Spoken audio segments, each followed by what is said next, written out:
साधा सोपा विषय नाहीये. त्यांना वाटतंय ते, त्यांना येशीत बसतायत, इकडे तिकडे हिंडतायत, त्यांना या विषयाची मजा वाटते. ही लय मोठी अग्निपरीक्षा आहे आणि ही अग्निपरीक्षा मराठा समाजाची सरकारनं देवेंद्र फडणवीसांनी नाही घेतली पाहिजे. कारण ह्याच मराठ्यांनी त्यांना सत्तेवर बसवलंय आणि त्यांनाच आता उन्हातानात होरपाळणार का तुम्ही? आता त्या उन्हात जाणं म्हणजे पाय हात भाजून निघणार आहेत. हे स्वतःला समाजाच्या हितासाठी, मराठा समाजाच्या लेकराबाळाच्या कल्याणासाठी आपण या उन्हातानात जाळून घेतोय, स्वतःला हातपाय भाजून घेतोय आपण उन्हान. हे हे सरकारला कळत नाहीये का? त्यांना भावनाच नाहीये का? माया दयाचं नाही का मराठ्यांविषयी? तुम्ही मग कोणची परंपरा चालवताय? कोणत्या हिंदू धर्माची परंपरा चालवताय? कोणची वारकरी संप्रदायाची परंपरा माया दयाची चालवतात? माया दयाच नाहीये का? भावना शून्य झालात का तुम्ही? मुख्यमंत्री झालात, तुम्ही दोघं उपमुख्यमंत्री झालात, तुम्ही सरकार बसवलं, मग तुम्ही काय भावना शून्य झालात का? खरंच गोरगरीब मराठ्यांच्या लेकरांचे हाल अपेष्टा आहेत का नाहीत? का त्यांना तुम्ही त्यांचं उन्हाळा करताय विनाकारण? काय काय कोणी अधिकार दिला तुम्हाला? सत्तेवर बसवलं म्हणजे गोरगरिबांच्या मराठ्यांच्या पोरांना तुम्ही उद्ध्वस्त करणार का?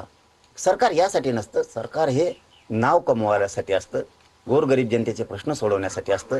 गोरगरिबांच्या लेकरांच्या पाठीवरून हात फिरवणं ही सरकारची जबाबदारी असते.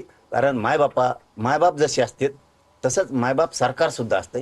भूमिका आपल्या स्वतःच्या लेकरासारखीच महाराष्ट्रातल्या जनतेच्या लेकराची भूमिका सुद्धा मुख्यमंत्र्यांनाच निभावावं लागत असते. तुम्ही होरपळणार लोक. दापापासून 2 दिवस माग सांग तुम्ही उन्हात, मुख्यमंत्र्यांनी नाही मागत मागण्या, या 2 दिवस तुम्ही बसायला. सोपं नाही भाऊ हे. मी माझ्या समाजाच्या लेकरासाठी मी हे उन्हातानात हे खूप तळपतं ऊन आहे.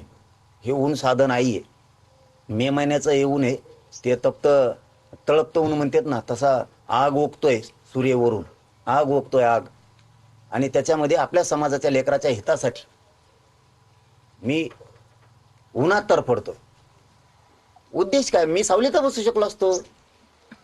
मी कुठेही फॅन मंडप देऊन मी ते काय म्हणते त्याला कूलर लावून बसलो असतो.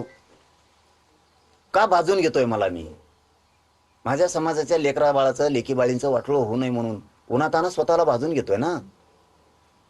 सरकारला हे कळत नाहीये का? इतक्या वेदना आहेत मराठा समाजाच्या. मुख्यमंत्र्यांना हे कळत नाही का की चला रे, किती दिवस आपण अडवायचं या मराठा समाजाला? किती दिवस या मराठा समाजाची अडवणूक करायची आपण? एकदा तरी त्या मराठा समाजाच्या गोरगरिबांच्या लेकराच्या, श्रीमंताचं ठीक आहे, मराठ्याचं गरीबाच्या लेकराच्या एकदा भावना जाणून घेऊ आपण. त्यांच्या कल्याणासाठी सरकार म्हणून झटू. का म्हणू नये मुख्यमंत्र्यांनी? उठलं सुटलं हल्ले, उठलं सुटलं आंदोलन मोडून टाकणं, एवढ्या सोप्या गोष्टी नाहीत त्या.